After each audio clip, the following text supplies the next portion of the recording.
My ex was better in bed than you'll ever be, she sneered during a fight. So I quietly packed my bags. She just sent me a panicked text. I'm pregnant and he wants nothing to do with us. Hey viewers, before we move on to the video, please make sure to subscribe to the channel and hit the like button if you want to see more stories like this. Thanks. The smell of searing garlic and chili flakes should have been the scent of a good night. For me, it was the aroma of an apology. Qley had been off all week, a storm cloud in human form. Her mood a low-pressure system I'd been cautiously navigating around. I thought a homemade puttanesca, her favorite, might be a peace offering. She came through the door with the force of a gust of wind, dropping her bag on the floor with a thud that was more punctuation than accident. Smells strong, she said, not looking at me as she headed for the wine. Puttanesca? I said, forcing a lightness into my voice I didn't feel. Your favorite, I guess. She poured a large glass of red, leaning against the counter. Her silence was a physical weight in the room. I kept stirring the sauce. Tough day. They're all tough days, Liam. You wouldn't get it. Your job is just numbers. Quiet. Mine is actual people with actual problems. The jab was precise and practiced. I let it slide. Well, I hope this helps. I booked us that table at the Oak for Saturday, too. 8:30. I turned, smiling, expecting a thaw. Instead, her face was a mask of cold irritation. Saturday, she said, her voice flat. I told you, Sarah's having her birthday thing on Saturday. A cold trickle of dread started in my chest. You mentioned it, but you didn't say it was for sure. I made the reservation days ago. It was the only one I could get. So cancel it. She took a long sip of wine. God, why is everything so difficult with you? You never listen. The unfairness of it was a spark on Tinder. I was listening, Qley. I was trying to do something nice. You've been miserable for a week, and I'm trying to fix it. Maybe if you communicated what you actually wanted instead of expecting me to read your mind, things wouldn't be so difficult. Her eyes widened. I rarely pushed back. She placed her glass down on the counter with a sharp clink. Communicate? You want me to communicate? Fine. I'll communicate. You are so boring. Your life is a spreadsheet. Dinner reservations? A puttanesca? It's all so safe. So predictable. You're like a human beige wall. The words hit like slaps. I felt my face grow hot. I'm predictable. I'm sorry I'm not a chaotic mess, Qley. I'm sorry I have a stable job that pays for this apartment and our vacations. I'm sorry I remember your birthday and don't create drama for fun. See, she sneered, a triumphant, ugly curl to her lip. This is what I mean. You think stability is a personality trait. It's not. It's just a cushion you hide in. What do you want from me? I asked, my voice rising despite my best efforts. What, exactly, would make me less boring? She took a step forward, her eyes glittering with a malice I hadn't seen before. She had been saving this. She needed a reaction, and she was going to get the biggest one she could possibly engineer. You know what the real problem is? She said, her voice dropping to a venomous whisper. You're just bland. In every way. I shook my head, a bitter laugh escaping. We're just having a fight, Qley. This is what couples do. They fight. Fair? She laughed, a harsh, brittle sound. You want fair? Fine. I'll be fair. She took another step, closing the distance. Her gaze locked on mine. She was savoring this. My ex, Mark? He was a lot of things. Irresponsible. A mess. But he wasn't bland. He was passionate. He was animal. He was better in bed than you'll ever be. The things he could do. I've been faking it with you for months. Maybe longer. I've lost count. The world didn't slow down. It stopped. The sizzle of the sauce in the pan behind me became a distant, irrelevant noise. The air was sucked from the room. Every memory of intimacy we'd ever shared, every quiet laugh in the dark, every trusting touch, shattered and reformed into a grotesque joke. I saw them, in flashes I didn't want, her and this ghost of Mark, and I was the pathetic audience to my own humiliation. I felt the blood drain from my face. My hands, hanging at my sides, went numb. There was no anger. Not yet. This was too deep for anger. This was a surgical strike on my soul, and all I felt was the cold, hollow void left behind. I just looked at her. I watched the triumph in her eyes, the satisfaction of having finally drawn real blood. She opened her mouth, probably to twist the knife further. What, nothing to say? Can't handle the truth. But I was already moving. I turned my back to her, walked to the stove, and turned off the burner. The puttanesca was ruined, burned, and bitter. I didn't look at her again. I just walked out of the kitchen and down the hall to our bedroom, closing the door behind me with a quiet, definitive click. I didn't sleep.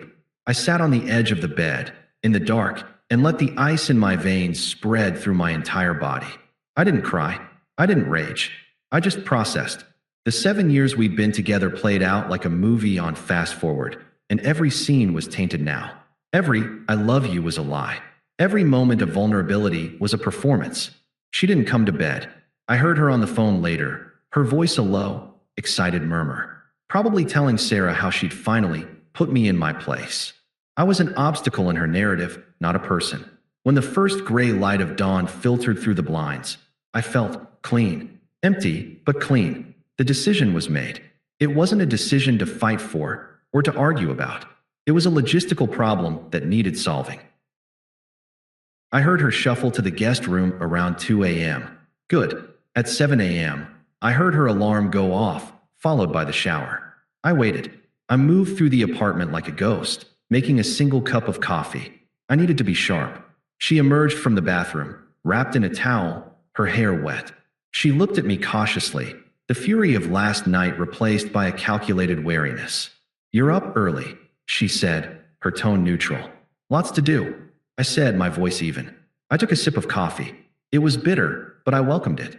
She hovered, expecting a conversation, an apology, a fight, anything. I gave her nothing. I just looked out the window at the waking city. "Look, about last night," she started, the beginning of a non-epiphany apology. "I'm sorry, but you made me." I turned and looked at her, and my gaze must have been as hollow as I felt, because she stopped mid-sentence. "We can talk later," I said. It wasn't a promise. It was a dismissal. A flicker of confusion, then annoyance, crossed her face. She shrugged. "Whatever. I'm going to be late." The moment the front door clicked shut, the spell was broken. I was no longer a ghost. I was a machine. I pulled my old duffel bag from the top of the closet and a single hardshell suitcase. I worked with a methodical efficiency that was its own form of therapy. I did not pack sentimentally. I packed for survival. Clothes, toiletries, passport, the folder with my important documents, my laptop and hard drives. I left the photos. I left the stupid, overpriced decorative vase she loved. I left the books we'd bought together. I left every gift she'd ever given me. The only personal item I took was a single, worn leather journal from my grandfather. It predated her. It was mine. In under an hour, my life with Qley was reduced to one suitcase and a duffel bag. I loaded them into my car. I went back inside. The apartment was silent. The burned puttanesca pan was still on the stove. Her half-empty wine glass was on the counter. It looked like the scene of a crime. I took my key off my keyring. I placed it on the kitchen counter, right next to the wine glass. A final, silent period at the end of our sentence. I did not write a note. What was there to say? Any words I gave her would be twisted, used as ammunition, or used to feed her drama. My silence was my statement. My absence would be my answer. I walked out, pulling the door shut behind me. I didn't look back. There was nothing in that space for me anymore. It was just a container for the memories of a man who no longer existed, a man she had systematically dismantled with one cruel, calculated blow. As I drove away, I didn't feel heartbreak. I felt a profound, staggering sense of relief. The walking on eggshells was over. The constant, low-grade anxiety of never being quite enough was gone. The cage door was open, and I was already flying, long before she even realized I was gone. The first week was a silence so profound it felt like a physical presence. I'd rented a small, furnished studio apartment on the other side of the city. It had white walls, a neutral sofa, and no history. It was perfect. The silence there was different from the tense quiet I'd endured with Qley. This was a peaceful, empty canvas. I didn't rush to fill it. I let myself feel it all, but at a distance, like a scientist observing a fascinating, painful specimen. The betrayal, the humiliation, the sheer, breathtaking unfairness of it. I'd built a life with her, a shared fortress, and she had not just abandoned her post. She had detonated the foundations on her way out. I didn't fight the pain. I acknowledged it, sat with it, and then I got to work. I went to my job and buried myself in the clean, logical beauty of spreadsheets and projections. There was no emotion in a well-balanced equation, only truth. I started running, not from anything, but toward a version of myself that felt stronger, more solid. The burn in my lungs was a feeling I could control. I reconnected with a few old friends, the ones Qley had always subtly dismissed as your boring college buddies. We drank beer and talked about nothing important, and it was the most meaningful conversation I'd had in years. I was healing. The wound was closing, leaving behind a scar that was tougher than the original skin. Qley, however, was just beginning to fester. The first attempt came about 10 days after I'd left. I'd missed a work call and saw a voicemail notification from an unfamiliar number. A cold knot tightened in my stomach. I knew. I played it on speaker, my hands steady as I meal prepped chicken and broccoli. Seriously, Liam? You're just going to run away? That's so pathetic. You left your stupid, ancient journal on the shelf. And your good winter coat. I'm not your storage unit. Call me back. We need to talk about your stuff and the rent. Don't be a child. Her voice was sharp, entitled, laced with anger. There was no remorse, only annoyance that I had disrupted her narrative. I felt nothing. I deleted the voicemail and blocked the number. The journal and the coat were relics of a past life. I could buy a new coat. A week later, an email popped into my personal inbox. The subject line was, "We need to talk. Liam, I'm worried about you." This is a really immature way to handle a fight. Running away and blocking me? It's extreme. My therapist says that when people have a breakdown like this, it's often about unresolved issues from their childhood. I'm not angry. I'm concerned. We shared a life for 7 years.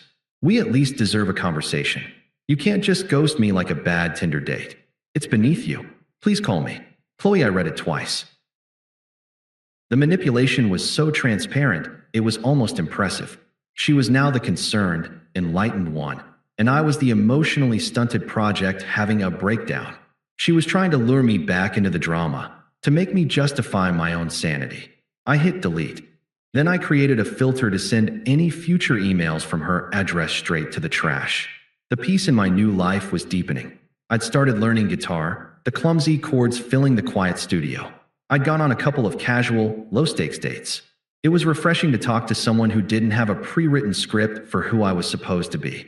Then, about a month in, my friend Dave texted me. "Dave, hey man, Qley just texted me asking for your new number. She said it's an emergency. Everything cool?" I sighed. The siege was escalating. Me, all good here. It's not an emergency. Please don't give it to her. Long story, but we're done.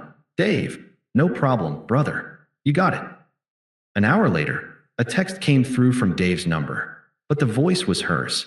From Dave's phone, "Liam, it's Qley. I know you're getting these. Mark and I hooked up after you left, but it was a mistake. He's already being a jerk, just like I knew he would be. He used me. Can we please just talk? I miss you. I miss us." I stared at the screen. He's already being a jerk. Not, "I'm sorry, but I told you so." An admission that she'd run straight to the very person she'd used to eviscerate me, and it had blown up in her face. The irony was so thick I could taste it. She wasn't sorry for her cruelty. She was sorry her gamble had failed. I didn't reply to the text. I simply texted Dave back. "Me, she's using your phone now. Can you block my number in your settings for a few days? Sorry for the hassle." Dave, geez. "Yeah, no problem. Stay strong, man." I put my phone down. The initial cold shock had given way to a steady, unwavering calm. She was unraveling. And I was just beginning to weave a new tapestry. 3 months to the day after I'd walked out, I was on a date. Her name was Anna, a graphic designer I'd met at a bookstore. She had a quiet laugh and didn't feel the need to fill every silence with noise. We were at a quiet tapas bar, sharing patatas bravas and talking about the best cities we'd ever visited. My phone, face down on the table, buzzed once. Then again, and again, a rapid-fire sequence of vibrations. Anna raised an eyebrow. "Someone's popular." "Sorry," I said, flipping it over to silence it. A string of notifications from an unknown number lit up the screen. Not calls, texts, a lot of them. A cold certainty settled over me. I knew who it was. "Everything okay?" Anna asked, her tone gently concerned. I made a decision. I wouldn't let Qley poison this, too. I wouldn't give her that power. "It's nothing urgent. I said, and I meant it. I turned the phone off completely and slipped it into my pocket. Just spam. Please, tell me about Lisbon. The evening was lovely. I walked Anna to her car, and we made plans to see each other again that weekend. I felt a genuine, unforced happiness. When I got back to my studio, it was late. I poured a glass of water, and only then, in the peace of my own space, did I turn my phone back on. The texts loaded. There were 7 of them. The previews told the story, a journey from pleading to panic. Unknown number, 9:42 p.m. Liam. I don't know if this is still your number. Unknown number, 9:43 p.m. I'm so sorry. For everything I said. It was horrible and I didn't mean it. I was just angry and stupid. Unknown number, 9:45 p.m. You were the best thing in my life. The only real thing. I see that now. Unknown number, 9:48 p.m. Mark is a monster. He's gone. He completely abandoned me. Unknown number, 9:50 p.m. The thing is, I'm pregnant. The words on the screen didn't feel real. They felt like a plot twist from a bad movie. I sat down, my mind perfectly, eerily clear. Unknown number, 9:52 p.m. He found out, and he blocked my number. He changed his locks.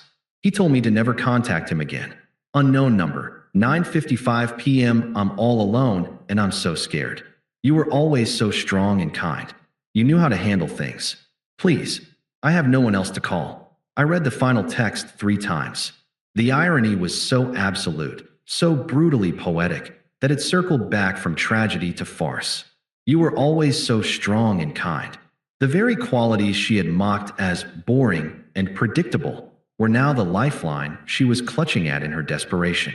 The exciting, animal passion of Mark had resulted in this: abandonment, terror, and a profound, isolating consequence. I felt no anger, no schadenfreude, not even a flicker of the old pain. Looking at those panicked words, I felt only a profound, clinical pity. It was the same feeling I might have for a character in a documentary about poor life choices. It was detached, academic. She had chosen her storm. She had glorified the lightning, and now she was shocked to be drowning in the flood. I didn't type a response. I didn't ask how far along she was. I didn't offer advice. I didn't say, I'm sorry to hear that. I simply selected the string of messages and tapped delete. Then I blocked the new number. I finished my water, washed the glass, and got ready for bed. As I lay in the dark, the only thought that crossed my mind was a calm, final assessment. Her crisis was real. Her fear was palpable. But it was not, and would never again be, my problem. The gym parking lot was my sanctuary at 6 a.m. The world was quiet, the air was cool, and the only sound was the crunch of my shoes on gravel. It was a time for me, a ritual of self-possession, which is why seeing her leaning against my car felt like a violation. Qley. She was hunched against the morning chill, her hands shoved deep in the pockets of a coat I recognized. My old winter coat, the one she'd complained about in the voicemail. The irony was almost too much. She looked diminished. The glittering, cruel queen was gone, replaced by a pale, tired woman. There was a slight, undeniable roundness to her stomach beneath the coat. The reality of her situation was written on her body. I didn't break stride. I didn't speed up or slow down. I walked towards my car as if she were a stray shopping cart, an obstacle to be moved. Her eyes locked onto me, wide and desperate. Liam, thank God, you're here. Her voice was a frayed wire, buzzing with anxiety. I stopped a few feet away, my gym bag slung over my shoulder. I didn't say anything. I just waited, my keys in my hand. You got my texts? She asked, her words tumbling out in a rush. I didn't know what else to do. You weren't responding and I'm just so scared. I looked at her, my expression neutral. I received them. The flatness of my tone seemed to throw her. She blinked. And, Liam, I'm pregnant. The father abandoned me. You said you'd always be there for me. Her voice cracked on the last word, a performance of vulnerability that might have worked on the old me. That was a promise I made to my girlfriend, I said, my voice calm and measured, like I was explaining a basic contract clause to a difficult client. You ended that relationship the moment you decided to use intimacy as a weapon. The consequences you're facing now are yours and Mark's to manage. Her face crumpled. Real tears this time, born of panic, not performance. So that's it. You're just going to abandon me? I'm carrying a child. She gestured vaguely at her stomach, as if presenting evidence. I'm not abandoning you, Qley, I said, and the truth of it was absolute. I disengaged from your life, by your own design, months ago. My responsibility to you ended when you showed me who you really were. The panic in her eyes began to curdle into something darker, uglier. The mask was slipping. You self-righteous bastard. You think you're so much better than me now? You're just going to walk away from your own. It's not mine, I interrupted, my voice still level, but with a finality that cut her off. We both know that. The timeline doesn't lie. You made your choice. You chose the animal. Now you have to live with the animal's consequences. The anger flashed fully across her face, her true colors blazing through the desperate veneer. You're pathetic. You were always a coward. You can't handle a real woman with real emotions. You just hide in your boring, safe little world. I almost smiled. There it was. The same script, the same insults, now wielded from a position of utter powerlessness. They had no sting left. They were just words. I sincerely hope you have a healthy baby and find the support you need, I said, and I meant it with the detached benevolence of a stranger. But you will not find it with me. My involvement in your life is over. I pressed the unlock button on my key fob. The car chirped. She was still leaning against it. So I stood, waiting. After a long, tense moment, she pushed herself away from the car, her body trembling with rage and defeat.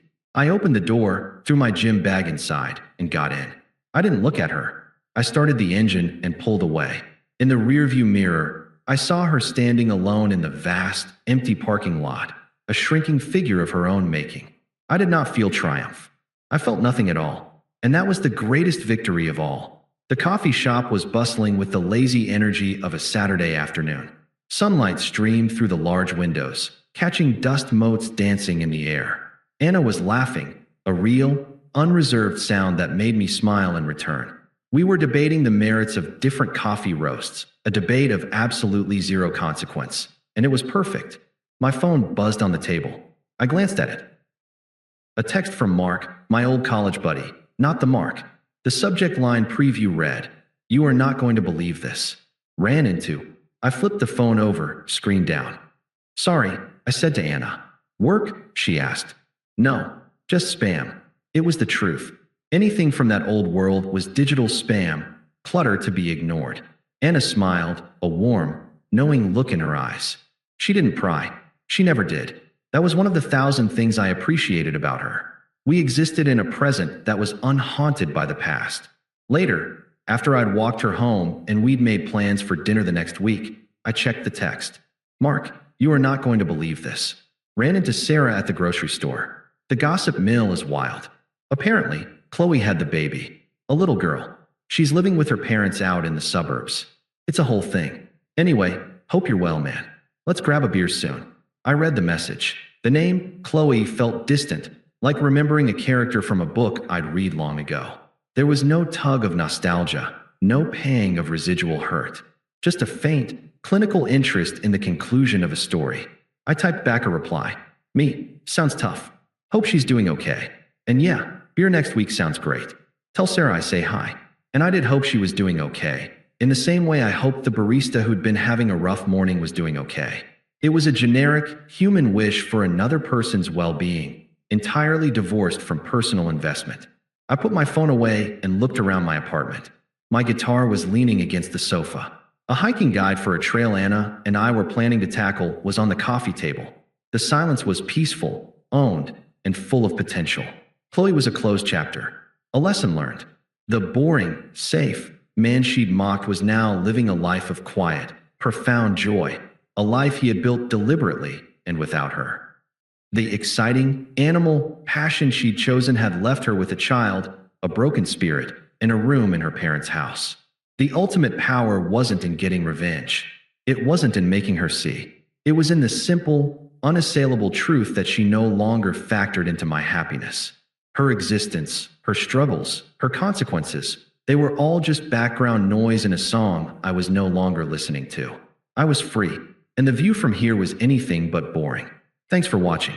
Make sure to subscribe to the channel and hit the like button. What do you think about this story? Share it in the comments.